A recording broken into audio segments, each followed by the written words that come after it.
Agenda ya makepitali asifu agenda ya makepitali asifu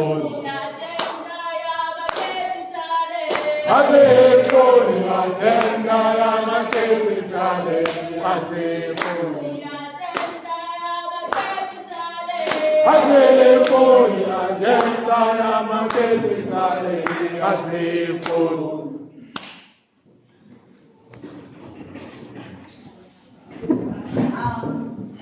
We're going to move to point number 3, which is the purpose of the day, and the coordinator is going to tell you guys why you are here today. Amanda.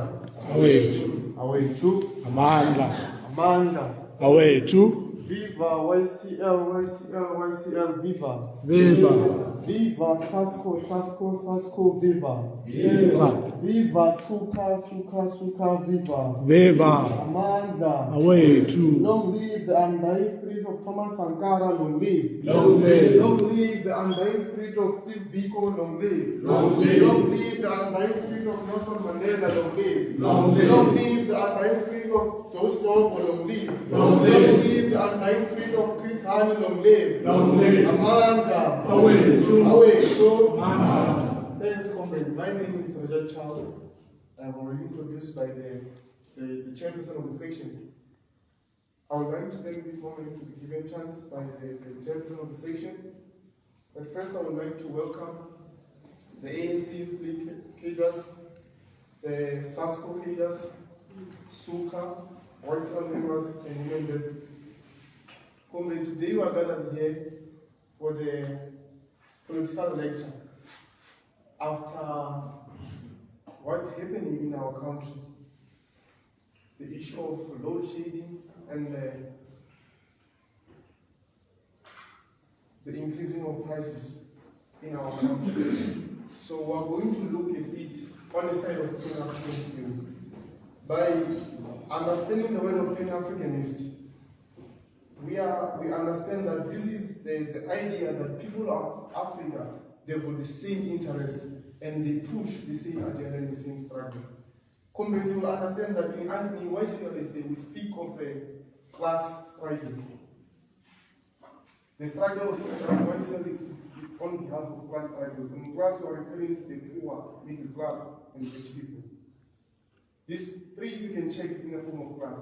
But today we are going to focus more on how the Pan-Africans view or sees the impact of the increasing of prices, loadshadding in those poor people. In us, the youth, what are the challenges that can arise after the increasing of prices, the loadshadding that is we're experiencing continuously in our country? Mind you, the struggle of Yclsa or Communist Party, it is not based on countrywide, but it is large and expanded to the worldwide large. So, comrades, today we are going to have a lecture on the view on how Pan-Africanists understand and view the impact of loadshadding and increasing of prices in our country. Thank you. Amanda.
important point, which is a vote of thanks for our prayer structures, from our prayer structures.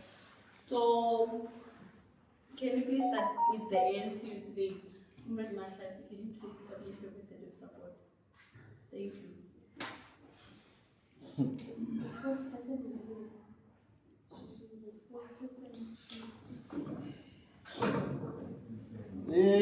Ni social lazy.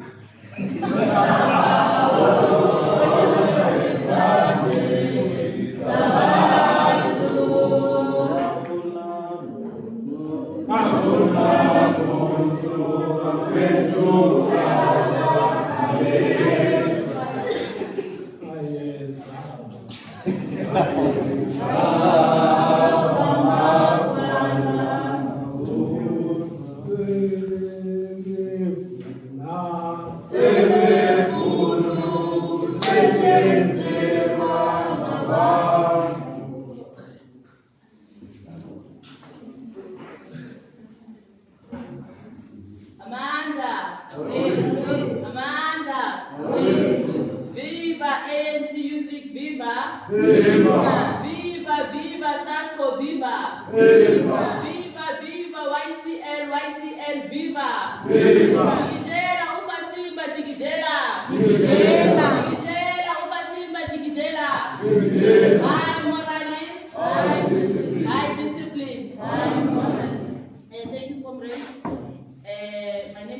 Karabo. I am here on behalf of the ANC Youth League to give a message of support to the YCL, the Young Communist League in South Africa. As the ANC Youth League is a radical movement of young people, we are in solidarity with the Young Communist League in ensuring that everything of young people is being pushed forward, and every mandate that the YCL gives, we are in support of it, comrades. Thank you very much.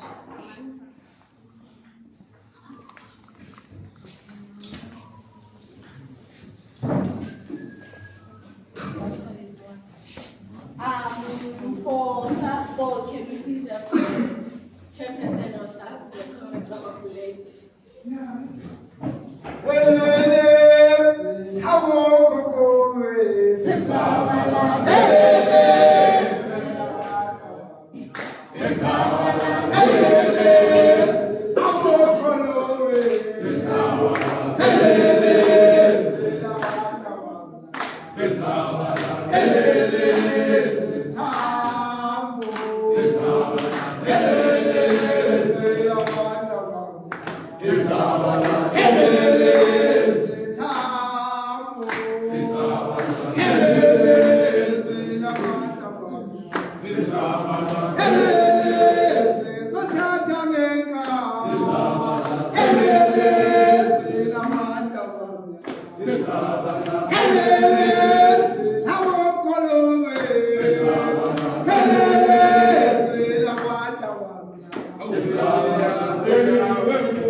You lost energy.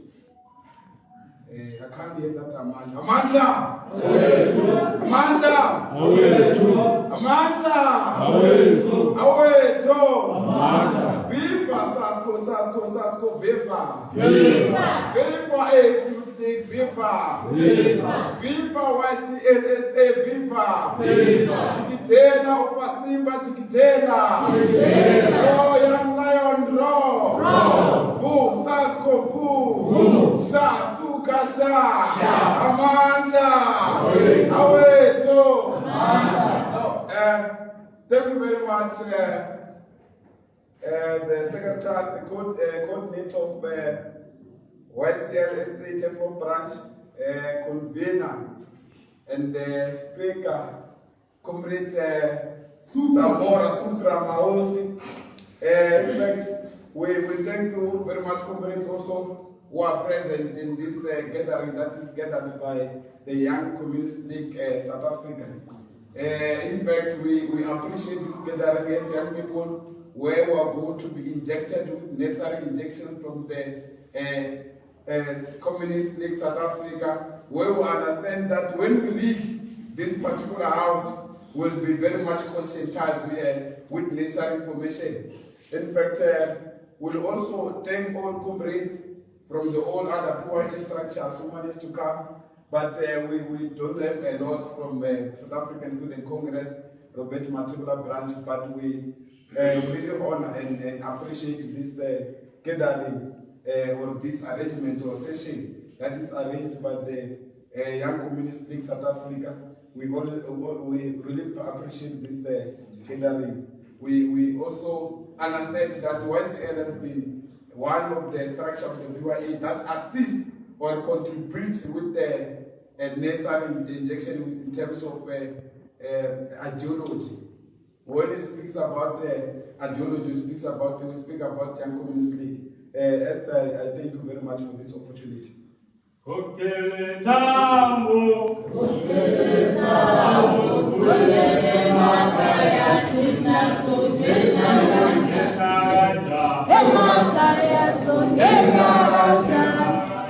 Makaya sungena raja.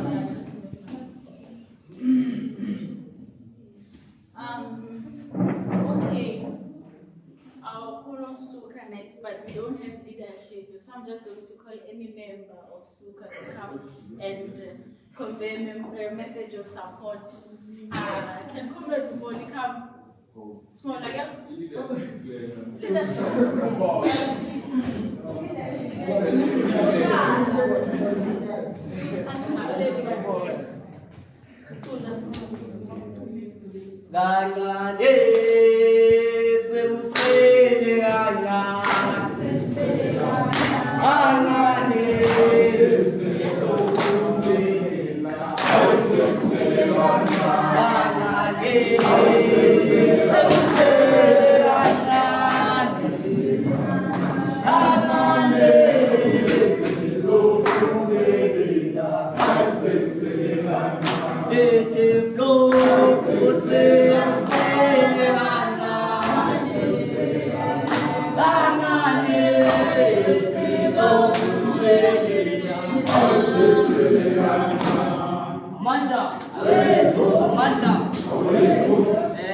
Thanks a lot, convener of YCL Turfloop branch. Thanks a lot for the invite, especially such gatherings, complex are very progressive. Also to the guest speaker, Comrade Mahosi Supra. Your presence, it makes us to be jubilant, sir. Yeah, we are really honored about your presence. Comrades, I'm very happy about such progressive initiatives from the coordinator and convener of YCL Turfloop branch. I, as the secretary of SUKA.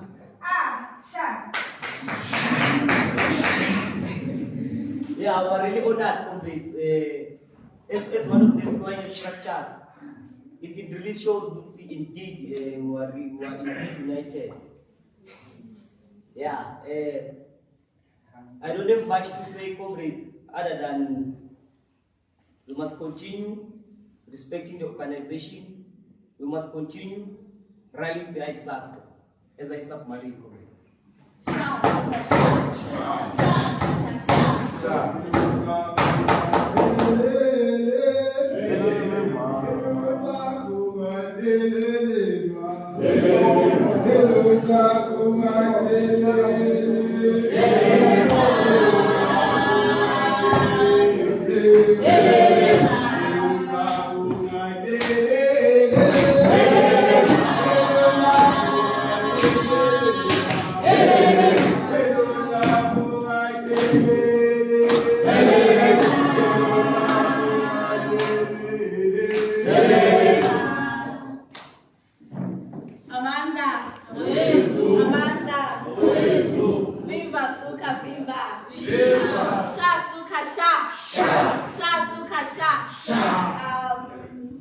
Thank you, comrades, for that. Right now we're moving to point number 4, when we're the introduction of the speaker. I'm going to introduce him myself.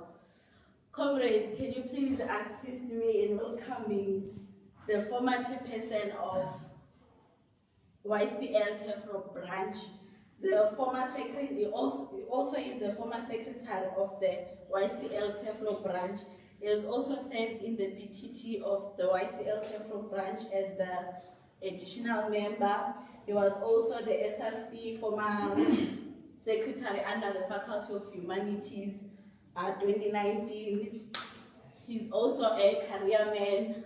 So comrades, can you please assist me in welcoming the man in which under his leadership, the YCL SA got an award for being the most active branch in South Africa. Comrades, please let's welcome the say none other than Thabiso Supramapos. Umoyalo, Makasa, Umoyalo, Makasa, Umoyalo, Makasa, Umoyalo, Makasa,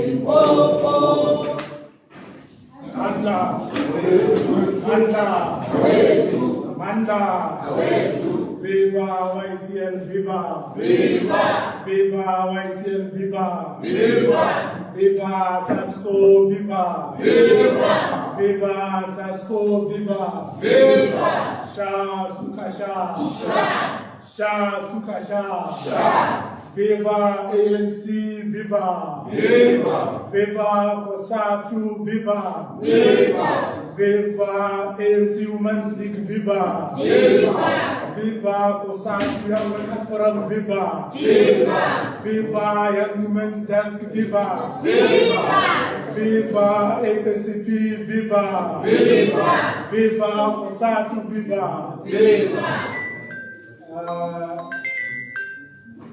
The chairperson of the session,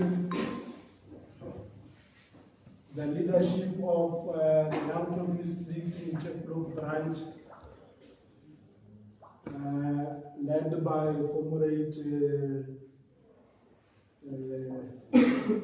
Chiva and Comrade Nomonde.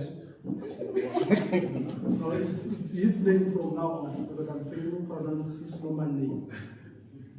So, comrades, members of the Young Communist League, members of SUKA present here. When we speak of SUKA, in fact, the time when the SUKA was standing up, you should have heard a slogan from Churchiana that we baptize them and revive their energy. Because whatever that is happening in the country, comrades, it's affecting the constituents of SUKA, which are Christians, comrades. Some of the Christians that are members of SUKA, they are forced to go through prayers, do on loadshadding. So it is a matter that is affecting the entire society, comrades.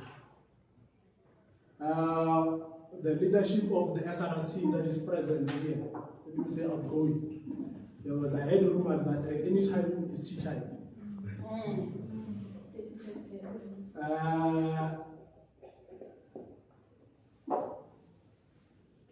Comrades and compatriots, let me first and foremost,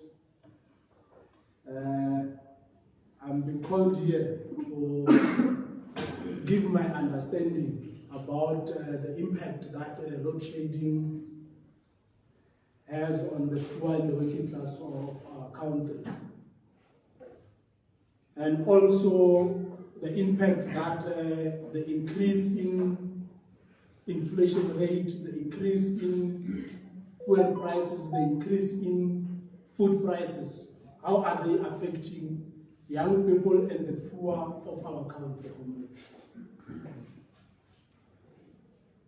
We also meet in this month of July, where in 26 July, back in the years in Cuba, comrades, there was once a revolution that was led by a July movement. The July movement was under the comrade of Fidel Castro, in which Fidel Castro led that movement after he has seen the government of Comrade Batista was victimizing people of Cuba. Comrades. It was that understanding that there are certain socio-economic problems that were affecting Cuba, that were affecting citizens of Cuba, that led to a revolution, that led to a July movement. As well, comrades, we are also meeting in this month. We remember Comrade Nelson Mandela, who was born on this month in Mbeere. Comrade Mandela went to prison. Comrade Mandela is one of the co-founders of the African National Congress Youth League. That assisted to fight the apartheid regime that deprived our people some social services such as access to electricity, access to water, access to food security, as well as an access to proper, free and quality education, comrades.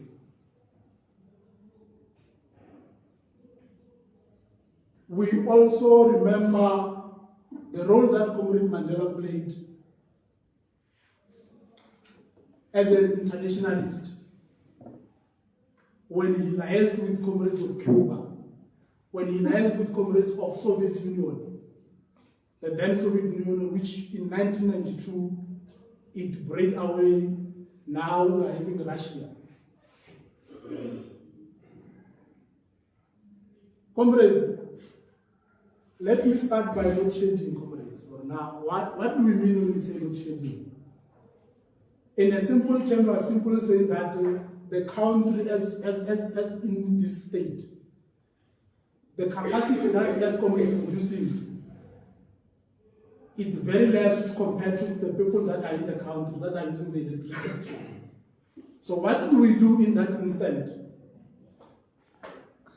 That's when they come up with the load shedding of saying, let us maybe at least at some period of time reduce electricity usage at certain municipalities, at certain regions, or at certain villages.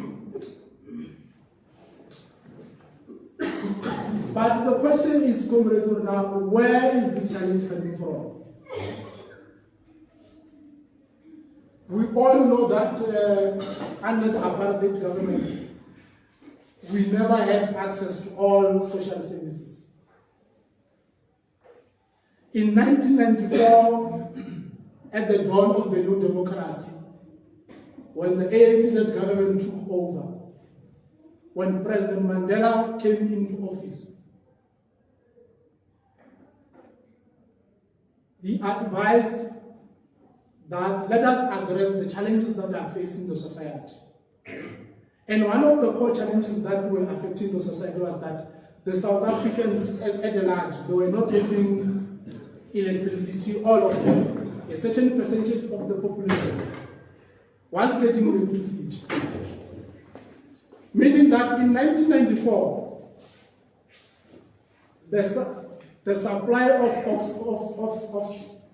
electricity by ESCOM, it was more as in because there was no access to black people who are getting electricity.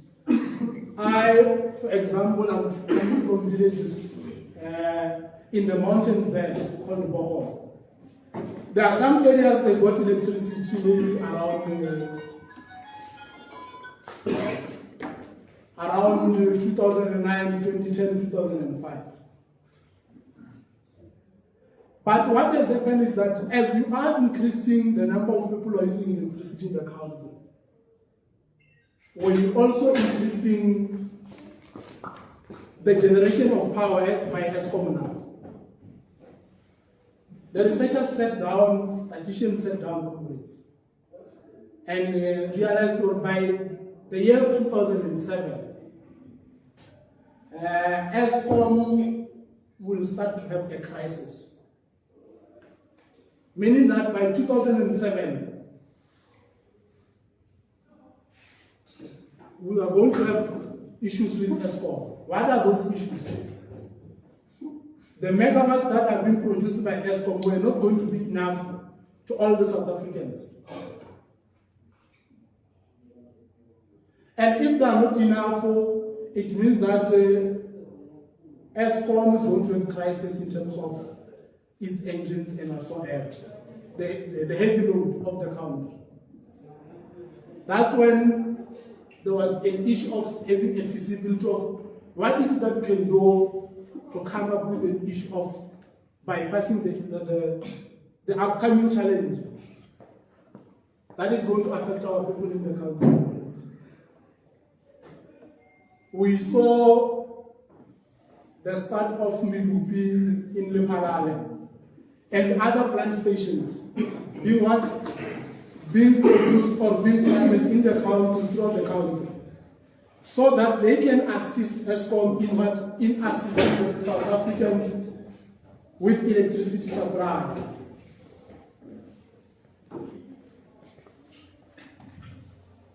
So what has happened was that whatever was done when they built Midupi and other power stations, it was not enough.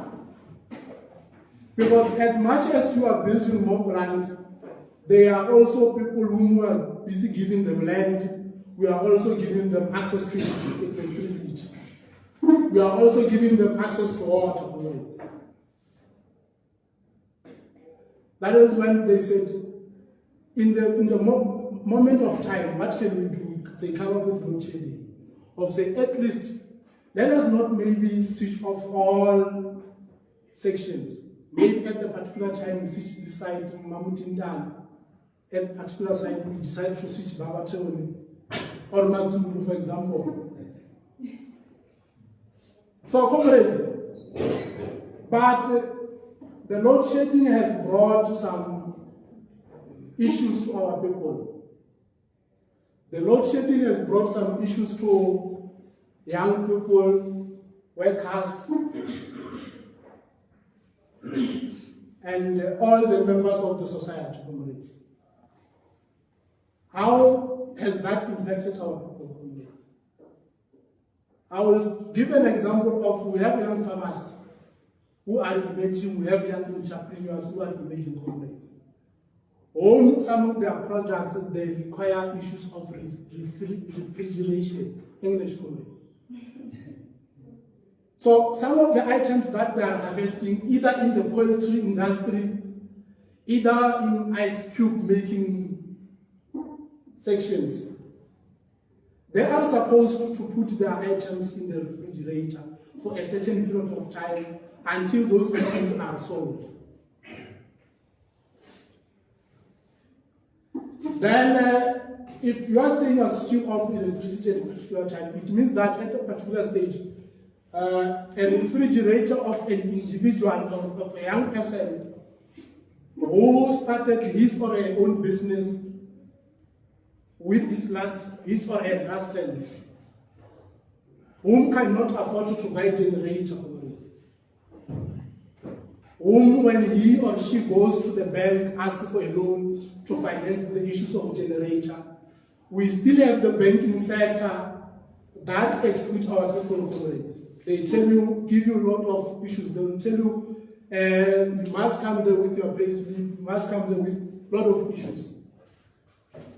Knowing that they are preventing you to come up with what? Get a loan to finance the generator. So that when there's a load shedding, you get to have an upper hand of having your refrigerator or having everything running at all times. Already our economy is affected, comrades. Once there is a load shedding, we have issues of economy is being affected. Our economic activities are being halted, comrades. You can take an example. You go to malls. If they are saying there's a load shedding schedule between 2 o'clock and 16 hours, there are some shops that are closed at that moment. It means that the sales of the items of their goods at that particular moment, it stops. then it means that they are not going to generate revenue. And if they are not going to generate revenue, what's going to happen the next thing? They'll want to cut the costs. They'll end up retrenching young people who are working as cashiers, young people who are working at who are working as the stewards of those clothes, or who are working at the butcher's comrades. As well, the load shedding, it does affect us as students, comrades. How does it affect us, comrades? We all know that once the electricity goes off at that particular time, the signal also runs away. Some of you are affected by the issues of examinations. It happens that you experience a load shedding at the period where you are writing an exam. And at that particular time, it's either you haven't saved your work, or the system then decides to submit the work for on your behalf, because there won't be any network coverage. Yes, there are some areas in South Africa where when there is no electricity, the network coverage is good, it's fine. We go to high school learners, comrades. Our brothers and sisters at high schools, they are also having a challenge. Once the electricity goes off, it means that they must stop studying at that particular time. Or they must go and fetch candles. And if they go fetch candles, where are they going to get these candles if they do not have money?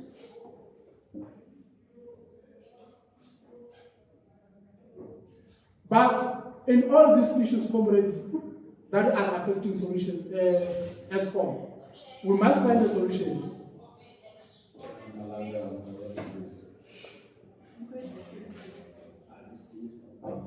We must find a solution to combat the issues of ESCOM. In a sense that we need, as the national spokesperson of Yclsa said, we need all players from all angles. We need engineers, we need skilled people to come and intervene and assist ESCOM.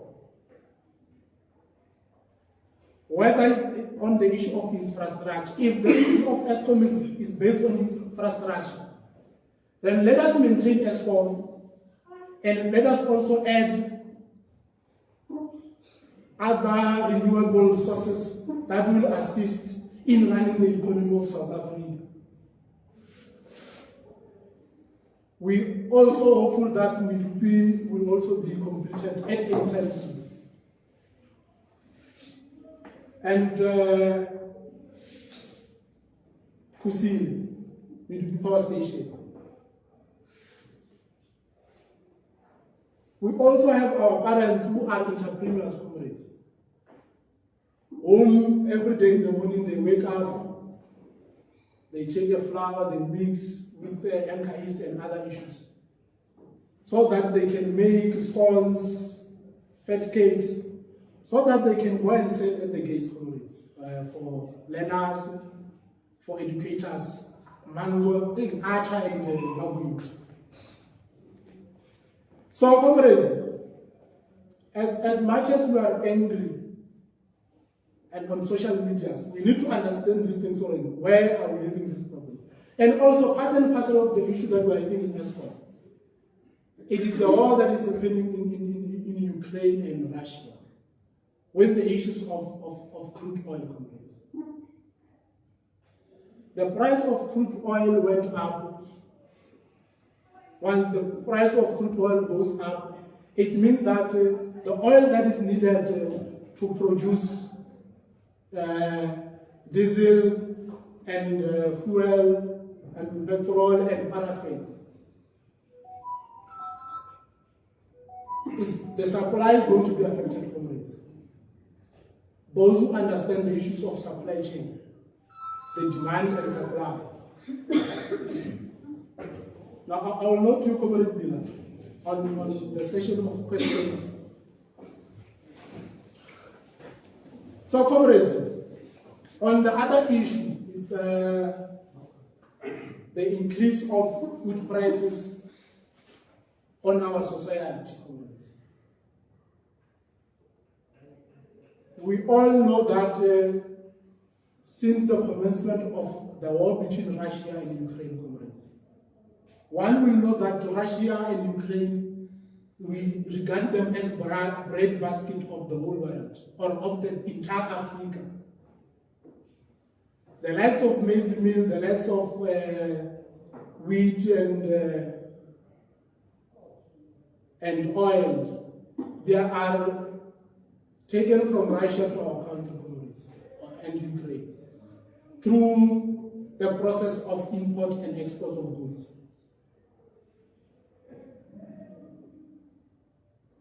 Once we have that issue of the war between Russia and Ukraine, as much as that war has been happening maybe 10 miles or 20 miles or 5 miles away from South Africa, but it had an impact on us, comrades. A very serious impact. That we have seen prices of food increasing, for example, oil. We have seen the price of bread increasing. We have seen the price of maize meal increasing, comrades. We have seen the price of diesel, the price of what else? Petrol and paraffin increasing. The reason these are increasing is because it was as a result of the crude oil that we are getting it from Russia. That has increased in prices after Russia has received sanctions from European Union countries. Who are the most affected people on the ground? I will start with ourselves as students, comrades. If the price of petrol goes up, what's going to happen, comrades? Ultimately, the increase is going to be felt by taxi drivers.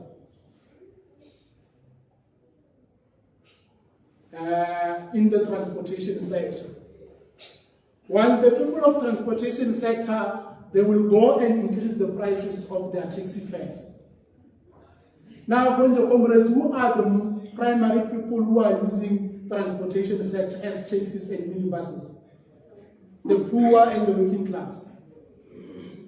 Those are the immediate people who are on each and every day basis. They use a taxi, some they use Uber, a modern way of transportation. So do you see issues that are happening in Ukraine and between Ukraine and Russia? They have an impact on us. It's because once the global economy gets to be affected, and also the domestic economies, they are also going to feel the changes that are happening on the international level. You as students, you get to the campus through the taxi. The last time I came to Turfloop, the taxi was 24 rand. Today is 26 rand. The last time I came to Turfloop, the plate of Malanga was 22 rand. Today is 30 rand.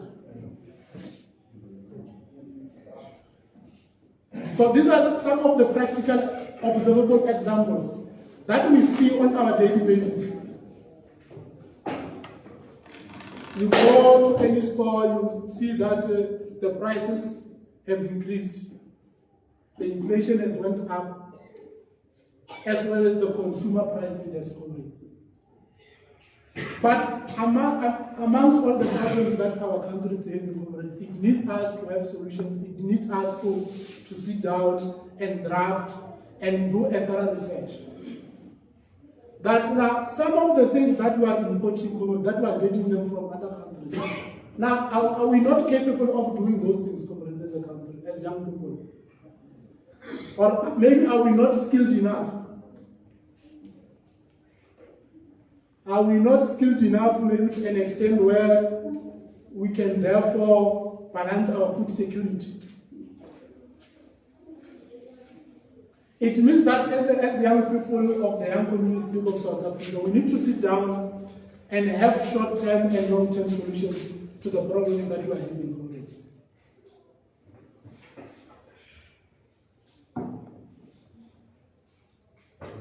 Recently, there was a motion in Parliament that was tabled to allow the land of expropriation without compensation to go through in Parliament, comrades. I think we were going to benefit as young people in that regard. If we had allowed the motion to pass, that the land must be expropriated without compensation. Some of young people were going to benefit from the process because some were going to acquire land, some were going to plant crops, some were going to start poultry farming. Some of our young people are going to be suppliers to these retail shops that are these capitals retail shops that are making a monopoly where they are saying they do not want the new entrants to enter the market, the small, medium enterprises. That in that instant, if we had such situation, young people are going to give given land, they were going to be given or taken to colleges to get skills, to work the land, regardless of which career you choose. Others will say, no, Mina, I want to be a chartered accountant, Mina, I want to be an educator. I do not care what happens to the land. Or Mina, I want to be a lawyer. But nonetheless, comrades, as things go on, if we are not careful, if we are not building reserves of everything in our country, we won't have a challenge in the next coming years. Because we are always relying on other countries' comrades. Now there is a war in Ukraine and Russia. We are scratching our heads. We are busy saying that we will see when will this war end.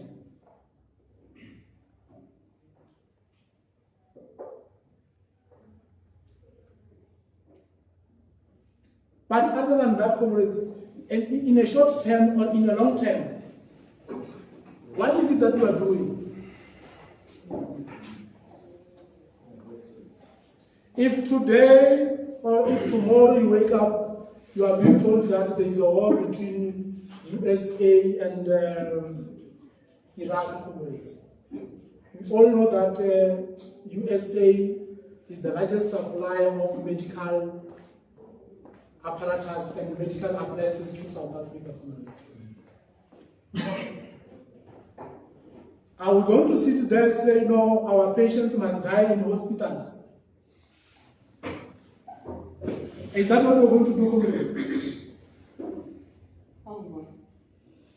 So, if that's the case, as the young community speak of South Africa, comrades, we must, in all our meetings, in our gatherings where we sit with the South African Communist Party, because we are the young wing of South African Communist Party, we then speak of solutions that are going to sustain our country. Already now on the issue of petrol and diesel and others, what is it that we can do as a country to build reserves where that when we buy oil, we then put it in our reserves at a particular time, so that if in the international countries, if we are having wars, comrades, we will then have a solution. Because now, comrades, we are busy saying, let us reduce they are saying, no, but they are saying fuel levy. And not knowing that once you are reducing the fuel levy, you are indirectly saying that the government must equally add other taxes on the fuel. Because what is affecting fuel prices is the external factors, comrades, and internal factors. External factors is it's our rand against other international currencies, comrades. Other factors that are internal, we speak of fuel levy, we speak of other taxes that are added on the price of petrol. Yes, we will say, decrease the fuel levy, it's fine. But at the same time, remember what when you are cutting here, whatever that you are cutting at the particular moment, you must find a way to get it Like when the tax was increased for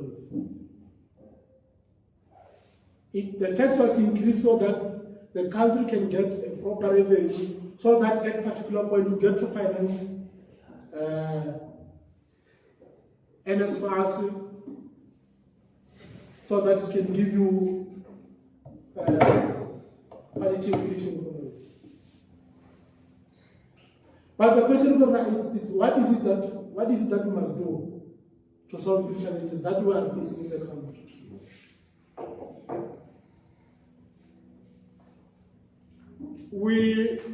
With ESCOM, let us have an additional of a renewable energy supply that will back up ESCOM, not to totally move away from ESCOM. We understand, yes, there are issues of global climate, that we must move away from coal to energy resources that are renewable, that are not affecting nature, or that are not affecting our global climate. But the fundamental question is the energy renewable resource that we are moving to supply electricity to the country. Is it that feasible enough to then sustain the entire country? Why don't you at least say we do not move permanently from coal production for electricity? We move percentage by percentage. Maybe we say 25% at that particular time.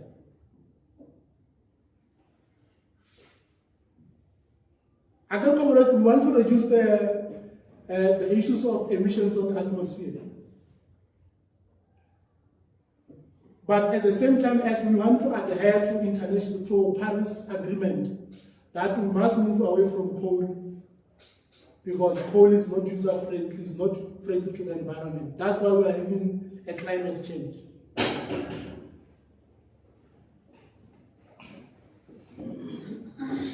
In that regard, comrades, if we move it bit by bit, like they said, we must unbundle ESCOM. That we introduce the first phase we see now. How is it operating to the entire country? Because if there's a load shedding, if ESCOM continue like this, our economy will always be on its knees, comrades. And if it comes on its knees, automatically we're going to lead to a recession. Once we lead to a recession, the bigger companies are going to retrench our fathers and grandfathers and our uncles, which some of them are our breadwinners. And ultimately, this will increase poverty to our society.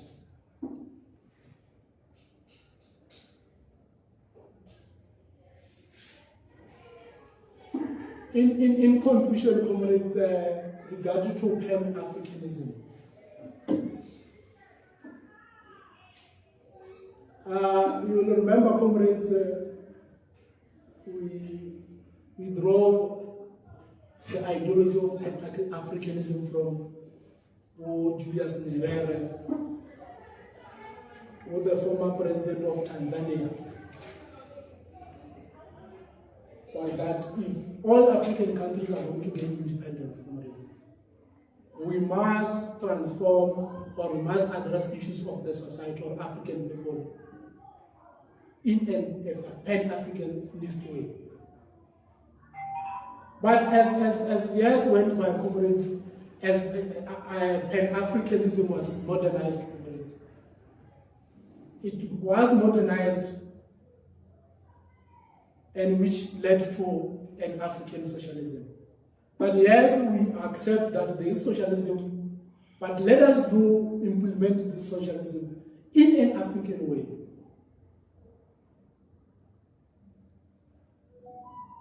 Hence they came up with the concept of African socialism.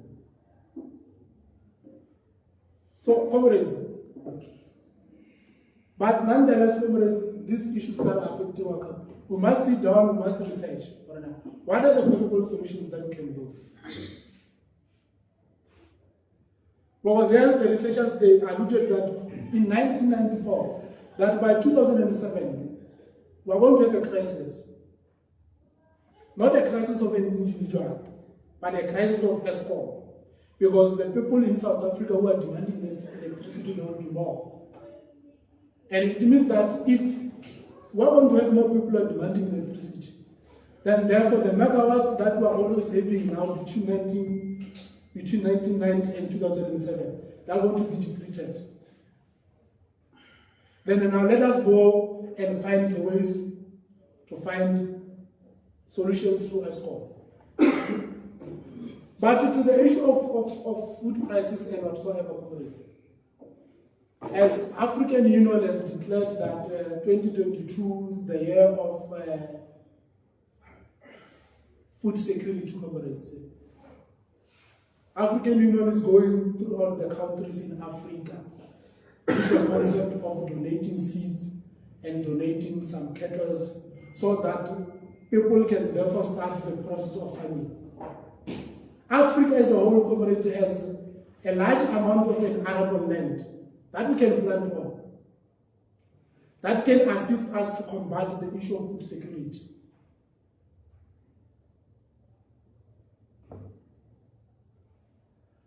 In a short-term solution, we must find skills. We must go to Sekhukhune, which has so many mines. There is Mokopane, which has so many mines. There is Palagora Comrades that has so many mines. For an instance, the institutions of this one, University of Limpopo, if we are saying we are finding solutions for Africa communities, are we finding solutions theoretical or practical? Yes, we are finding solutions for Africa. Why can't we extend the scope of the university into carpentry,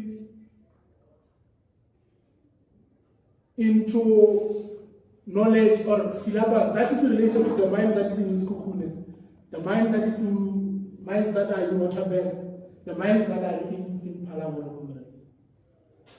Or you have a mini college there, University of Limpopo College of Mineral Resources, or of Metallurgy or whatsoever, or College of Engineering. Then in that instant, comrades will be able to address these issues that are affecting our country. We will have researchers who will be researching, finding data, telling us, oh no man, if we want to have this solution, let us do this way. Then we'll have those who are doing practical work, hands work. Then we'll have our brothers and sisters in farming industry that are making sure that we have an access to food security.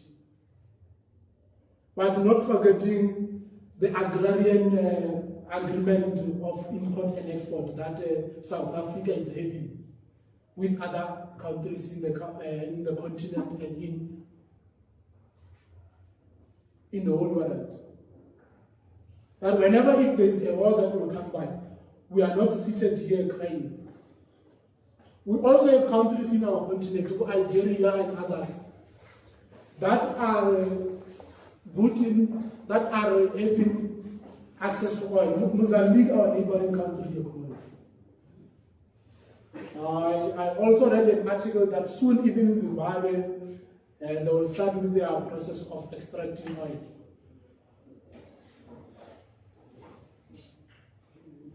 But without going out with our agreement, bilateral agreement with other countries, let us maybe harness countries in our continent through African trade that will assist us in a long-term solutions. Because what I know is that whatever is seated here today, in the next coming years, we will be those who will be at the helm of most of the things comrades. Whatever that we are feeling now, we might even feel it on the later stages. As I conclude my small piece of offering. Thank you for your attention. I will hand over to chair of the session for a session of questions and answers.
Thank you very much to our guest speaker, Comrade Tabiso Makosi. He really said a mouthful and we really learned a lot. He opened our eyes on some things that we were not aware of, that we as young people can change the situation we have in Africa and South Africa in general. Instead of having goods coming from other countries, we can process our own goods ourselves in order to avoid things like a petrol increase and etc. etc. Comrades, now we're going to move to a session of Q&A. So I'm going to open for a few set of hands, and then we'll move on that way.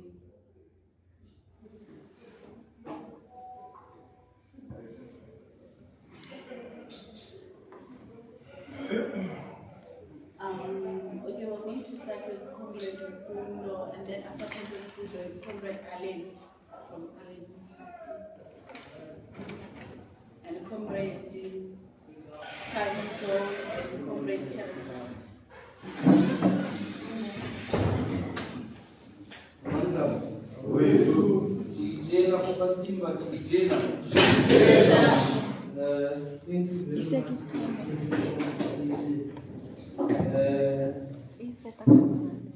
My question that I have is more especially on the issue of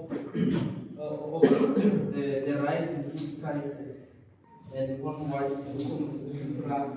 has alluded on in terms of expanding our security, in terms of food security, to say that if we were to take the land, then we can be able to deal with these issues.